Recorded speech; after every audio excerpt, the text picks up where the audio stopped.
Mighty God, everlasting Father, Prince of Peace.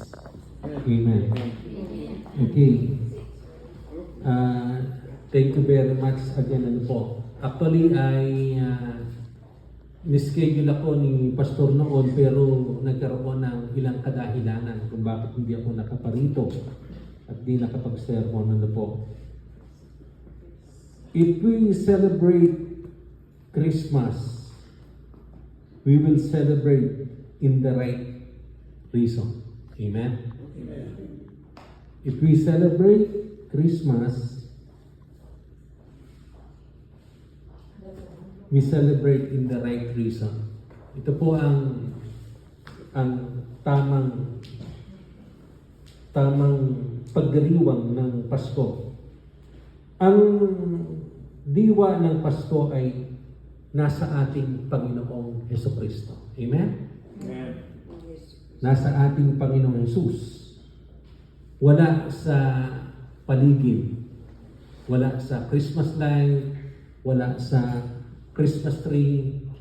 Wala sa material things. Okay. The true spirit of Christmas is not on the Christmas light, Christmas tree, kundi nasa ating Panginoong Jesus. Amen? Ito ngayon natin ang kahulugan ng Pasko. Sa bawat titik ng Pasko. Actually, gumawa ng sermon. Kinuha ko yung mga ibig sabihin ng mga titik, acronym po. Yung letter P ay pag-ibig. Bakit pag-ibig? Sabi nga po ng John 3:16, "For God so loved the world that He gave His only begotten Son, that whosoever believeth in Him should not perish, but have everlasting life." Okay. Walang Pasko kung hindi dumating ang ating Panginoong Hesukristo. Amen ba? Walang Pasko kung hindi dumating ang ating Panginoong Hesukristo. There is no Christmas if the Lord Jesus Christ did not come. Kung hindi dumating ang ating Panginoong Hesukristo. He gave the real reason for Christmas. Amen? He gave the real reason for Christmas. At ito yung totoo. Minsan, ang akala natin, ang Pasko ay nasa mga bagay na nakikita. Pero ang tunay na kahulugan ng Pasko ay ang ating Panginoong Hesukristo. He gave the real reason for Christmas. His Father showed His love for us by giving His only begotten Son, so that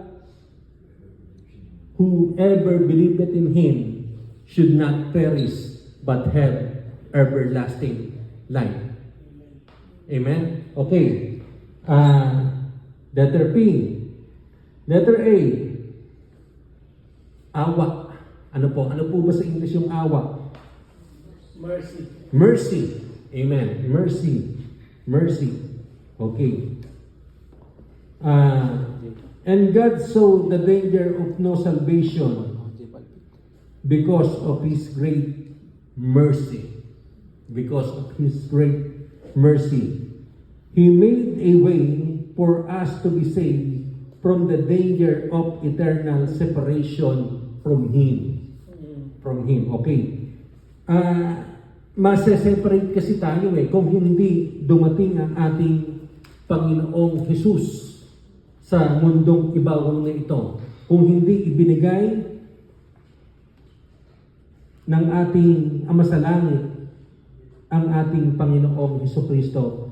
Tingnan natin sa Ephesians chapter 2, verse 4. Kung meron kayong mga Bible, pakibuksan po. Ephesians chapter 2, verse 9. Ang sabi po dito sa Ephesians chapter 2, verse 9, Isahin natin. Not by work so that no one can boast. Ano po? So, for we are God's workmanship, created in Christ Jesus to do goods. Okay.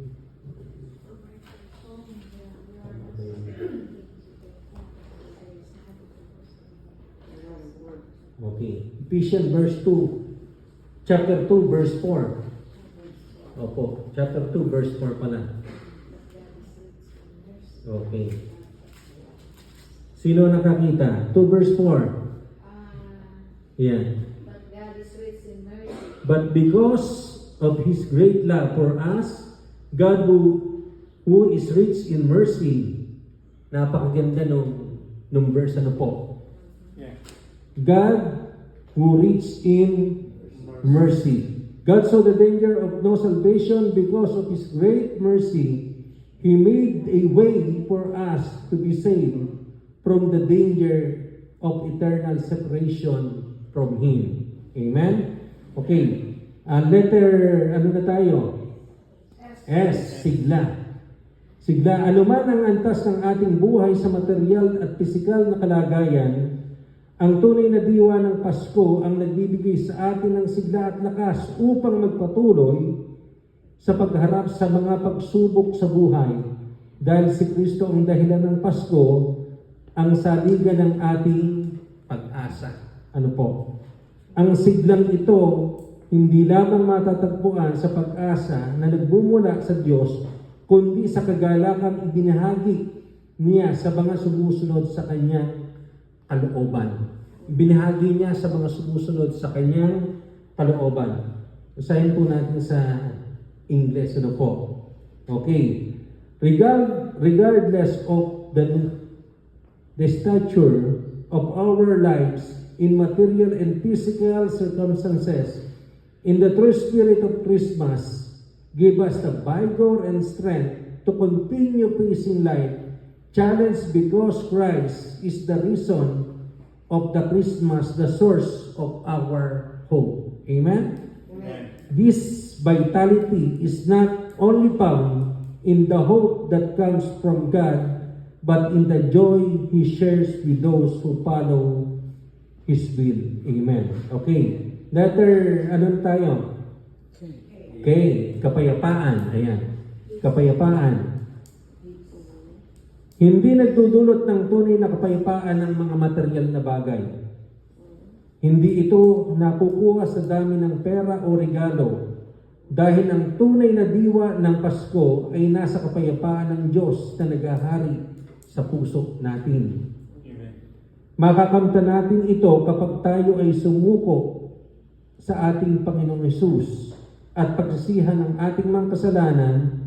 Kapag nakabit natin ang kapayapaan ng Diyos, ito ang magbibigay sa atin ng lakas upang makipagkasundo sa Diyos at sa ibang tao. Okay.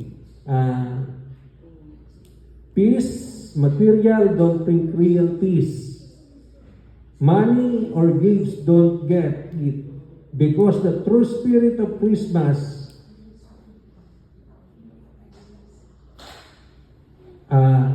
the true spirit of Christmas lies in the peace of God ruling in our hearts.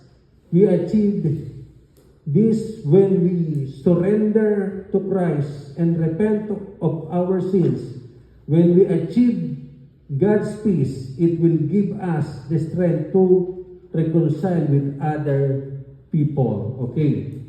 O na tayo. Opportunity. Ang tunay na diwa ng Pasko ay nagbibigay ng oportunidad upang maisakatuparan ang kalooban ng Diyos sa ating buhay.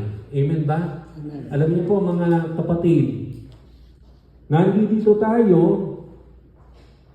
bilang mananampalataya, nagwo-worship sa ating Panginoon Diyos. At tunay nga na ito'y ginagawa natin para sa ating Panginoon. Amen? Amen. So, Ulitin ko, ang tunay na diwa ng Pasko ay nagbibigay ng oportunidad upang maisakatuparan ng kalooban ng Diyos sa ating buhay. Ngayong Pasko, i-grab natin ang pagkakataong maging pagpapala sa iba sa pamamagitan ng pagbibigay. Ano po? It is better to give than to receive. Tingnan po natin ang ating Panginoong Hesus. Binigay niya yung kanyang buhay. Amen? Tayo naman, dapat yung ibigay natin ang ating buhay, una, sa ating Panginoon, ikalawa, sa ating kapwa-tao. Nadinig ko yung sabi kanina, maging salt and light tayo. Amen? We are the salt and light of this earth. Being a Christian, mga kapatid, we are the salt and light. Lahat ng sumusunod sa ating Panginoong Hesus, maging salt and light. Hindi lamang sa lugar na ito, kundi sa lahat ng dako, sa ating mga trabaho, sa ating mga pinupuntahan. Dapat i-grab natin yung opportunity na tayo isang mananampalataya at i-grab natin yung opportunity na maipakita natin ang buhay natin sa ating Panginoon. Amen? We are the salt and light of this earth. So, bilang isang mananampalataya, ano po? Magkaroon tayo ng ilaw sa ating kapaligiran. Okay.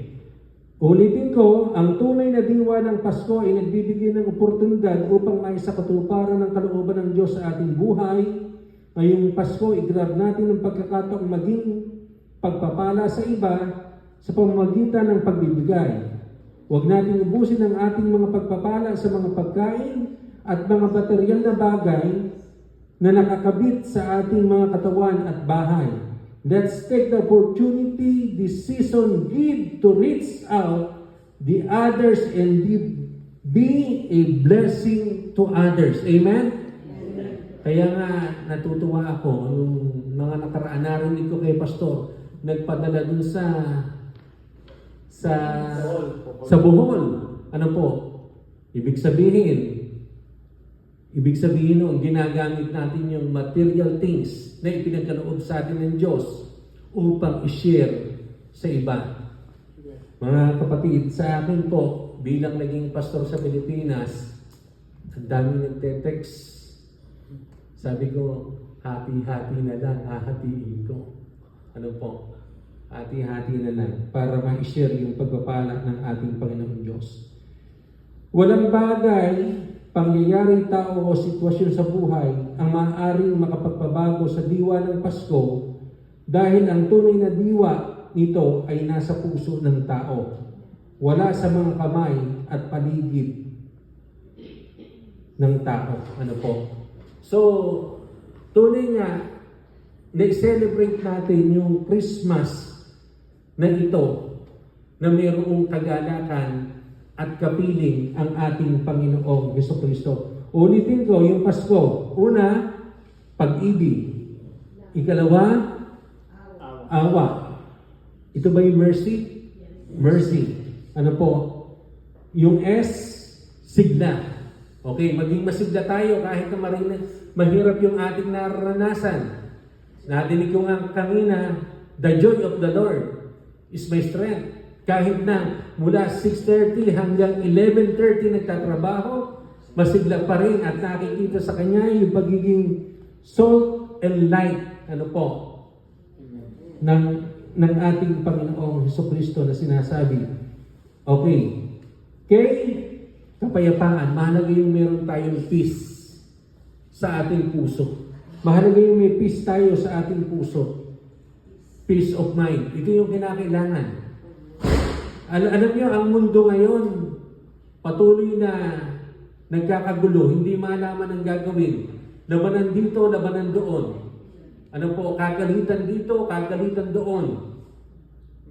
Minsan, ang nakakalungkot, kahit mga kapwa mananampalataya, nagkakagalit, nagkakasama ng loob. Backbiting. Ano po?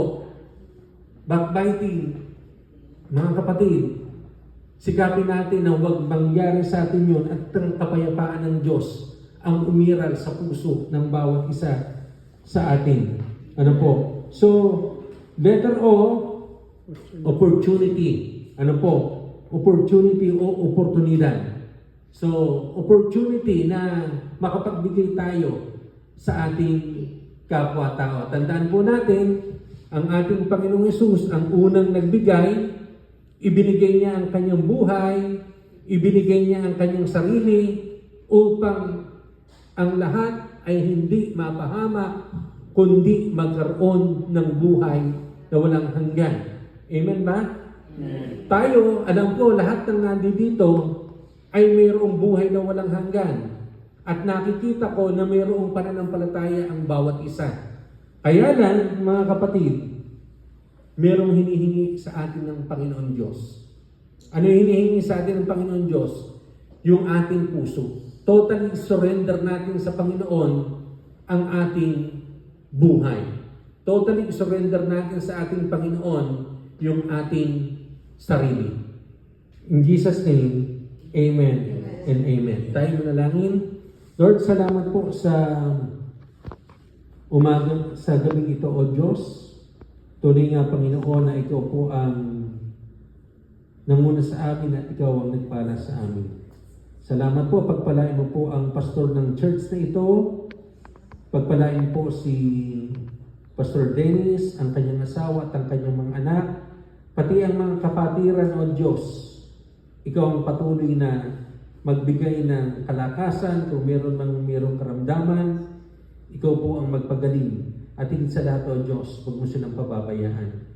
Ibigay mo po ang kalakasang pisikal, spiritual, at material sa aming mga kapatid na ito. In Jesus' name we pray. Amen. Amen.